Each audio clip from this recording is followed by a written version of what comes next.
हाँ जी। तो इससे पहले हमने सिक्योरिटी इंट्रोडक्शन और इंडिया की जो सिक्योरिटी चैलेंजेस हैं उसके बारे में बात किया था। आज हम सिक्योरिटी थ्रेट्स के बारे में बात करेंगे जो कि क्रिएट किया जाता है स्टेट और नॉन स्टेट एक्टर्स के द्वारा। मेरा नाम दीपक यादव है और हम चीज़ों को स्टार्ट करते हैं। हम स्टार्ट करते हैं the role of external state and non state actors. India independence के टाइम से ही इंटरनल सिक्योरिटी थ्रेट्स देख रहा है। इन सिक्योरिटी थ्रेट्स को सॉल्व करना, तो इन थ्रेट्स के कोज को समझना भी बहुत ज़्यादा ज़रूरी हो जाता है। State and non state actor are the two broader sources of the internal security issues in our India.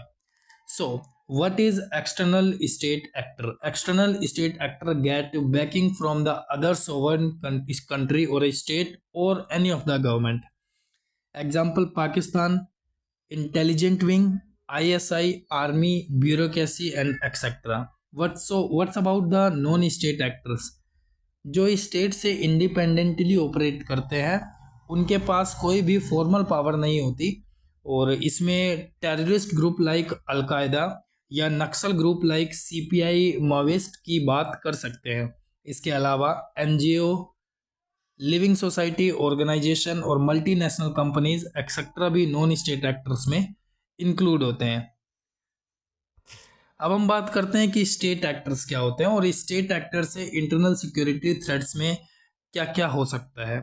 Security threats support by the external state actors are most challenging for any of the government, क्योंकि ये state economy और military non state actor से कहीं ज़्यादा powerful होते हैं। State के पास वहाँ के रिसोर्सिस पर मोनोपोली होती है जिन्हें वो अपनी पॉलिसी के लिए मनचाहे तरीके से यूज कर सकते हैं। मॉडर्न वर्ल्ड में स्टेट के पास इंटरनेशनल और पॉलिटिकल लेजिस्लेसी भी होती है। इसके चलते उनके खिलाफ एक्शन लेना कठिन हो जाता है। Example: Pakistan has been supporting terrorism on India soil for the decades. इसके बाद हमारे पास कोई प्रूफ होने के बाद भी हम ऑप्शन लिमिटेड हो जाते हैं। किसी भी तरीके के एक्शन वॉर का थ्रेट्स भी पैदा कर सकता है अगर हम इनके अगेंस्ट या पाकिस्तान के अगेंस्ट किसी भी प्रकार का कोई एक्शन लेते हैं। अगर दोनों देश न्यूक्लियर पावर हो तो इंटरनेशनल पीस भी खतरे में पड़ जाता है। इंटरनेशनल पॉलिटी में कई तरीके के अलायंस भी चलते हैं, काउंटर एक्शन के भी ऑप्शन लिमिटेड रह जाते हैं। तो हमने इससे पहले स्टेट एक्टर्स की बात कर ली, अब हम एक्सटर्नल स्टेट एक्टर की बात करेंगे जो कि कोज करते हैं इंटरनल सिक्योरिटी थ्रेट्स को। इसमें पहला पॉइंट आता है लिमिटेड और प्रोक्सी वॉरफेयर। प्रोक्सी का मतलब किसी देश पर दूसरे देश के द्वारा कंटिन्यूस अटैक करना, लेकिन मिलिट्री की मदद से नहीं, non actor state like insurgency के माध्यम से और टेररिस्ट की मदद से। प्रोक्सी वार का सबसे बड़ा एग्जाम्पल पाकिस्तान है, राइट, जिसने टेररिज्म को स्टेट पॉलिसी के टूल की तरह इस्तेमाल किया है, इंडिया को कमज़ोर करने की कोशिश की है। 1947 के बाद पाकिस्तान और इंडिया से 4 फुल्ली फ्लेज्ड वॉर हो चुकी है, जिसमें India Pakistan war 1947, India Pakistan war 1965, third war is the India Pakistan war 1971 and the last one is 1999। Means जो इंडिया पाकिस्तान के बीच में 4 फुल फ्लेज्ड वॉर हुई हैं, 1947 में, 1965 में, 1971 में और 1999 में।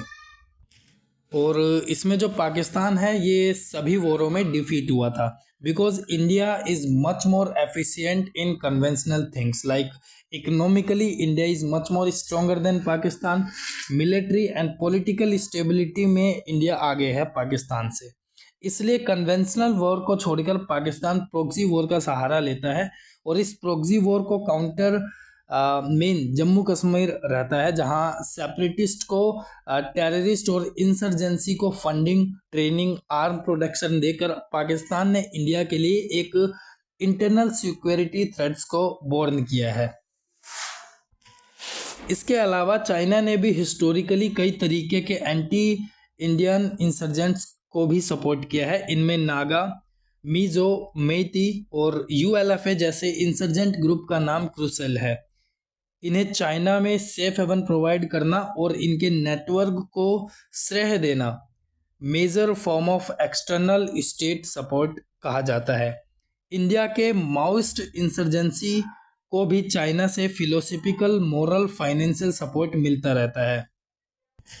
इसके साथ साथ पाकिस्तान और चाइना को छोड़कर बांग्लादेश से इमर्ज होने वाले थ्रेट्स में भी इलीगल इमिग्रेट भी एक बहुत बड़ा मुद्दा है, जिसने नॉर्थ ईस्ट में कई तरीके के सोशल कॉन्फ्लिक्ट को जन्म दिया है।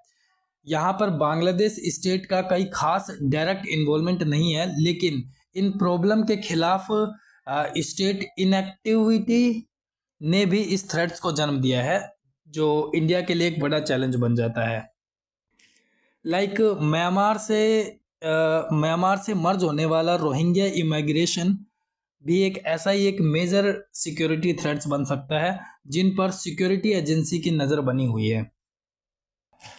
हमने स्टेट एक्टर और एक्सटर्नल स्टेट एक्टर्स के बारे में बात कर लिया। अब हम बात करेंगे एक्सटर्नल स्टेट से इमर्ज होने वाला अगला सिक्योरिटी थ्रेट्स क्या है, जिसका नाम है स्पोरेडिक टेरर अटैक। जैसे इंडिया में जम्मू और कश्मीर के बियॉन्ड बाकी एरिया में पाकिस्तान का proxy war sporadic terror attack के थ्रू किया जाता है। लाइक 2008 में मुंबई अटैक, जिसमें आईएसआई और पाकिस्तान बेस्ड टेरर आउटफिट का हाथ था।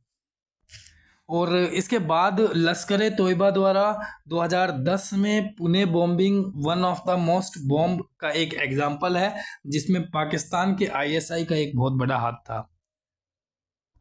इसमें स्पोरेडिक टेरर अटैक के अलावा एक्सटर्नल स्टेट द्वारा ऑर्गेनाइज क्राइम को श्रेय देने का थ्रेट्स भी आता है। क्योंकि अगर देखा जाए इंडिया की जो लोकेशन है, ये दुनिया के दो बड़े ओपियम प्रोड्यूसिंग देशों के बीच में है, जैसे अफगानिस्तान, ईरान और पाकिस्तान।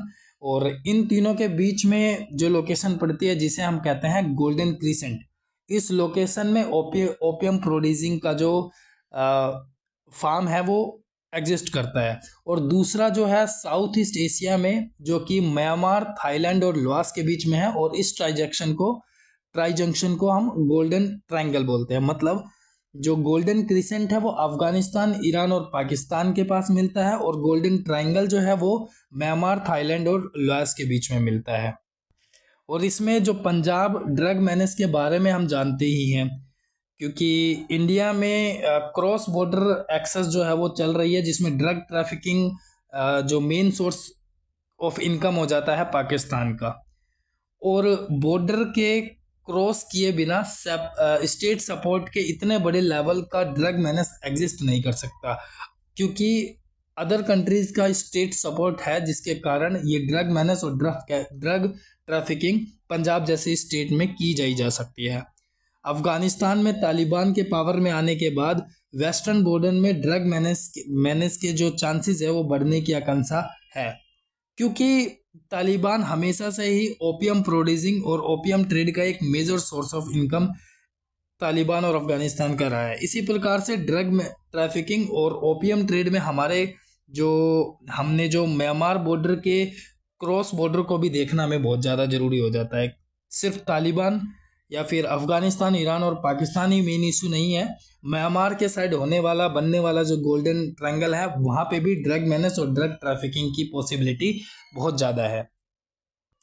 परंतु जो नॉर्थ ईस्ट का जो गोल्डन ट्रायंगल है, इससे इमरजेंस होने वाला ड्रग मेनेस के लिए किसी एक्सटर्नल स्टेट का डायरेक्ट इन्वॉल्वमेंट से ज़्यादा वहाँ के नॉन स्टेट एक्टर्स हैं, लाइक इंसर्जेंट ग्रुप और क्रिमिनल्स ग्रुप, इस चीज़ के लिए ज़्यादा रेस्पॉन्सिबल है।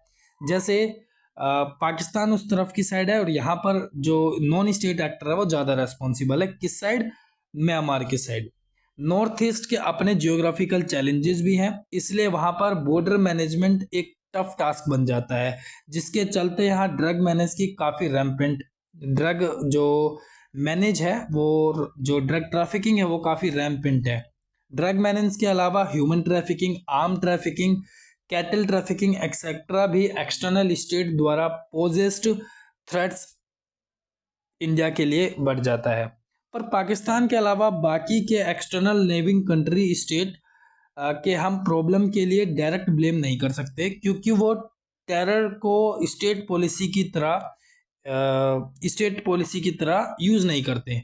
वहाँ के इमरजेंस लोगों के थ्रेट्स लार्जली स्टेट के गवर्नमेंट प्रॉब्लम, नेग्लिजेंस और पुअर बायलैटरल कॉर्पोरेशन के चलते होता है। स्पोरेडिक टेरर अटैक के बाद अब हम रेडिकलाइजेशन थ्रेट्स के बारे में बात करते हैं। वैसे तो रेडिकलाइजेशन की प्रॉब्लम नॉन स्टेट एक्टर से इमर्ज होता है। पाकिस्तान के कई नॉन स्टेट एक्टर ये काम करते हैं, इसलिए रेडिकलाइजेशन एक एक्सटर्नल स्टेट एक्टर की कैटेगरी में रखा जाया जा सकता है। जैसे पंजाब की खालिस्तान आइडियोलॉजी को फ्यूल करना हो या जम्मू कश्मीर के बाकी के देश को इस्लामिक फंडामेंटलिज्म और रेडिकलाइजेशन को, इन सब से किसी ना किसी प्रकार का आईएसआई सपोर्ट या नॉन स्टेट एक्टर्स का हाथ देखा जाया जा सकता है। इसके अलावा रेडिकल ग्रुप बांग्लादेश में भी ऑपरेट होते हैं या किए जाते हैं। उनके खिलाफ स्टेट इनएक्शन के चलते इंडिया लगातार नॉर्थ ईस्ट और वेस्ट बंगाल में रेडिकलाइजेशन के थ्रेड को फेस करता रहा है। एक्सटर्नल स्टेट से इमर्ज होने वाला जो अगला थ्रेड है, जिसका नाम है साइबर वॉरफेयर।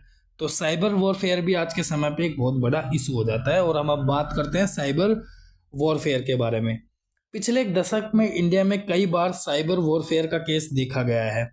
इन साइबर वॉरफेयर में स्टेट एक्टर्स और नॉन स्टेट एक्टर दोनों का ही हाथ पाया जाता है। State support cyber attack non state actor द्वारा किए गए अटैक से कहीं ज़्यादा लिथल और डेंजरस हो सकता है, simply because of the high in technology.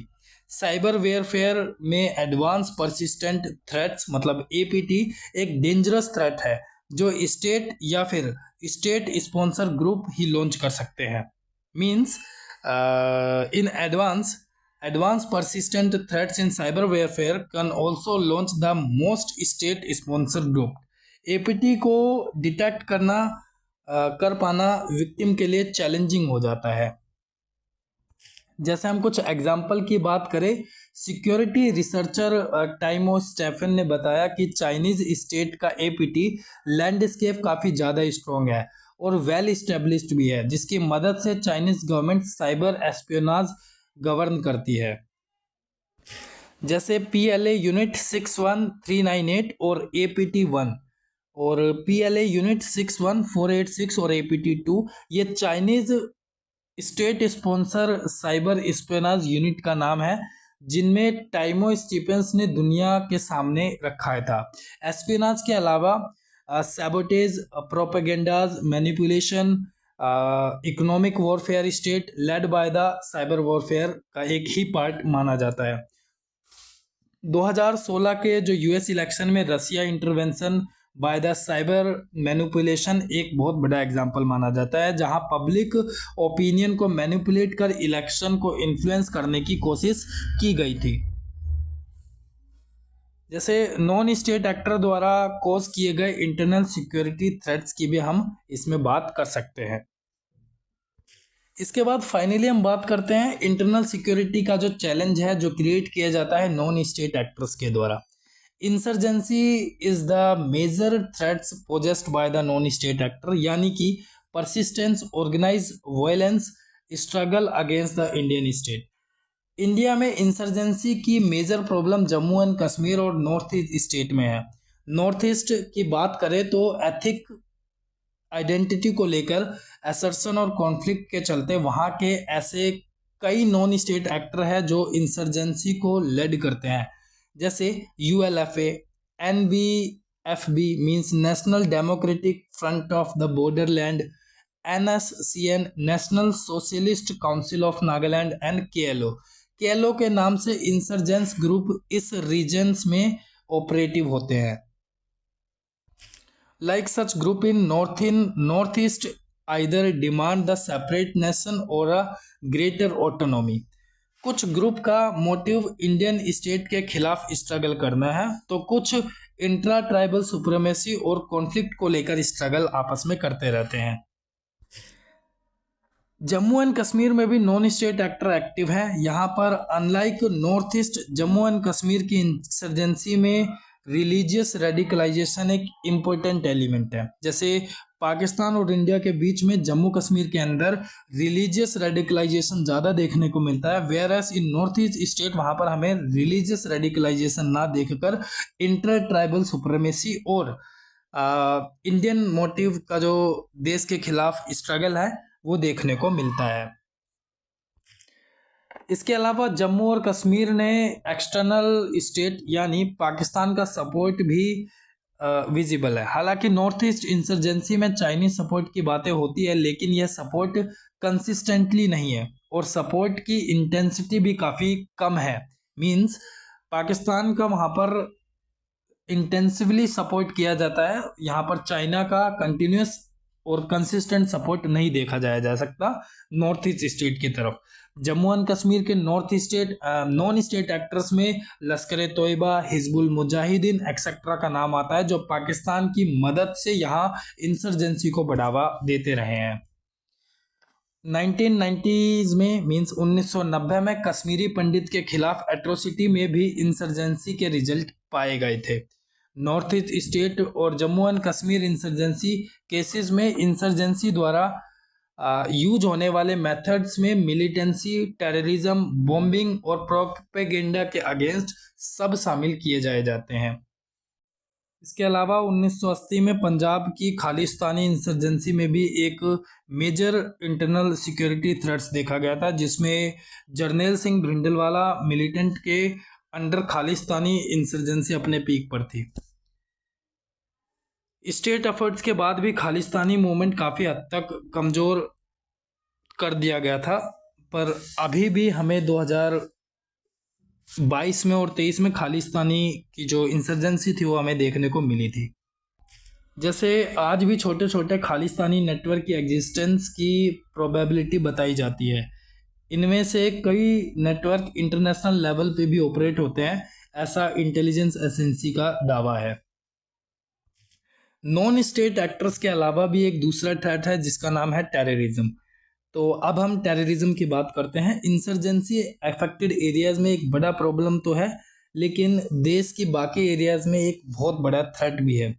जहां एक और इंसर्जेंसी अफेक्टेड एरिया में terrorism one of the tool of insurgency है, वहीं बाकी के पीसफुल इन्वायरमेंट एरियाज में यह स्पोरेडिक अटैक के रूप में देखा जा सकता है।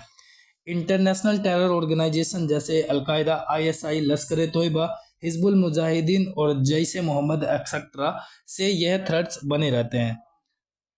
The rise of ISI in middle east also lead to increase the radicalisation in some of the Indian state. जहां हमने देखा है कि इंडिया के कई स्टेट में आईएसआई ऑपरेटिव अरेस्ट हुए हैं और ये रेडिकलाइजेशन थ्रेट्स की ओर पॉइंट करता है। इसके अलावा 2008 के टेरर अटैक से लेकर जहां पर बॉम्ब ब्लास्ट के आतंकवादी ऑर्गेनाइजेशन का डायरेक्ट पार्टिसिपेशन रहा है और कई बार इन्हें पाकिस्तान का सपोर्टर भी बताया गया है। मींस इन ग्रुप को पाकिस्तान का सपोर्ट मिलता रहता है, ऐसी बात की गई है। इसी में अगर हम कम्युनल स्ट्राइफ और रेडिकलाइजेशन एसोसिएटेड चैलेंज की बात करें तो हमारे कॉन्स्टिट्यूशन के आर्टिकल 19 के तहत लोगों को ऑर्गेनाइजेशन और ग्रुप फॉर्म करने का फंडामेंटल राइट देता है और फ्रीडम ऑफ स्पीच भी देता है। इसके चलते कई तरीके के सिविल सोसाइटी और एनजीओ हमारे देश में एक्टिव भी हैं और ऑपरेट भी हो रहे हैं, लेकिन इनमें से कई ग्रुप टेरर ऑर्गेनाइजेशन और एनवी स्टेट के मुकाबले या फिर फ्रंट ऑर्गेनाइजेशन के रूप में काम करते हैं और देश के अंदर लोगों में रेडिकलाइजेशन का काम करते रहते हैं। रेडिकलाइजेशन के चलते समाज में लोगों के बीच कॉन्फ्लिक्ट बढ़ता है, वॉयलेंस ऑफ राइट का थ्रेट भी इंक्रीज हो जाता है। कई बार एक्सट्रीमिस्ट आइडियोलॉजी, फंडामेंटलिज्म आइडियोलॉजी का प्रयोग कर लोगों में नफरत को स्प्रेड करने की कोशिश की जाती है। पिछले कुछ सालों में यह काम सोशल मीडिया के थ्रू होने लग गए हैं और मॉब लिंचिंग हम सबने सुनी ही, मॉब लिंचिंग जैसी बातें हमने अपने आम बोलचाल की भाषा में सुना ही है। इसके अलावा communal riots like Muzaffarnagar rights और दिल्ली राइट्स इसका एक बहुत बड़ा उदाहरण है। नॉन स्टेट एक्टर देश की देश को इकोनॉमिक थ्रेट्स भी पहुंचाते हैं। इकोनॉमिक थ्रेट्स में सबसे बड़ा चैलेंज पैरेलल इकोनॉमी का है, जिसमें ब्लैक मनी लॉन्ड्रिंग जो है वो देश में चलते पैदा होती ही रहती हैं ये प्रॉब्लम्स। कम्युनल राइट्स स्ट्राइफ और रेडिकलाइजेशन जो एसोसिएशन है, उसके बाद हम ट्रांसनेशनल ऑर्गेनाइज्ड क्राइम के जो ग्रुप है लाइक डी कंपनी देश में इलीगल बिजनेस को चलाते रहे हैं और करप्ट ऑफिशियल की हेल्प से देश में एक पैरेलल ब्लैक मार्केट को जन्म देते रहे हैं। इकोनॉमी से ब्लैक मनी के सर्कुलेशन से देश की मॉनेटरी पॉलिसी कमज़ोर पड़ती है और इसलिए नेशनल इकोनॉमी के लिए ये एक बहुत बड़ा खतरा है। इसके फेक करेंसी नेटवर्क भी देश को इकोनॉमिकली ruined कर देते हैं या बर्बाद कर देते हैं। इसके चलते इस तरीके से ग्रुप में सोसाइटी और सोशल और मोरल हजार्ड को जन्म दे देते हैं और जिससे ड्रग मैनेज और ह्यूमन ट्रैफिकिंग स्टार्ट हो सकती है। Like in such groups also lead to raise the certain social और moral hazard like drug menace और ह्यूमन ट्रैफिकिंग एक्सेट्रा, जिसके कारण आर्म ट्रैफिकिंग इंक्रीज होती है, क्रिमिनल एक्टिविटीज इंक्रीज होती है और लोकल माफिया भी यहाँ पर पनपने लगते हैं। कई बार ये पाया गया है कि ऑर्गेनाइज्ड क्रिमिनल नेटवर्क्स और टेररिस्ट नेटवर्क एक ही होते हैं और दोनों ग्रुप आपस में इंटरलिंक्ड होते हैं और इस तरीके से ये दोनों एक दूसरे के साथ सिम्बायोटिक रिलेशन शो करते हैं। टेरर ग्रुप इन ग्रुप्स को सिक्योरिटी प्रोवाइड करते हैं और ऑर्गेनाइज क्रिमिनल नेटवर्क जो है वो टेरर में एक दूसरे की हेल्प करते हैं। एक बार ऑर्गेनाइज क्रिमिनल्स खुद अब इतने बड़े हो जाते हैं कि वो टेरर ग्रुप के तरीक़ों को अपनाकर देश में इंटरनल सिक्योरिटी थ्रेट्स क्रिएट कर देते हैं, जिस प्रकार डी कंपनी ने किया था।